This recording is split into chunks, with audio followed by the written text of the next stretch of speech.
يا مساء الفل والجمال عليكم.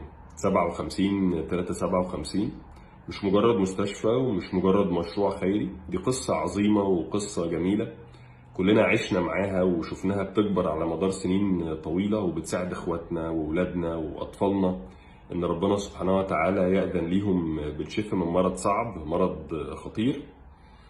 الظروف الاقتصادية اللي كلنا أكيد شايفينها ومتابعينها في كل حتة في الدنيا أثرت بشكل كبير جدا بالسلب على 57. عايزين نساعدهم، كل واحد فينا باللي يقدر عليه، حتى لو حاجة بسيطة في عينك بس هي كبيرة جدا عند ربنا. ولما تتحط على حاجة بسيطة من عند حد تاني، فحاجة بسيطة من هنا على حاجة بسيطة من هناك تعمل حاجة كبيرة، ربنا يجعلها سبب في إن المشروع ده يفضل مكمل والمشروع ده يكبر ويكبر ويساعد أطفال أكتر. وبالتأكيد الحاجة البسيطة دي قيمتها كبيرة جدا عند ربنا سبحانه وتعالى، وقيمتها كبيرة تبقى في ميزان حسنات كل واحد فينا يحاول يساعد باللي يقدر عليه، إن 57 357 تفضل مستمرة وتفضل قائمة بالشكل المميز اللي هم عملوه من سنين طويلة ويفضلوا مكملين بيه بإذن الله.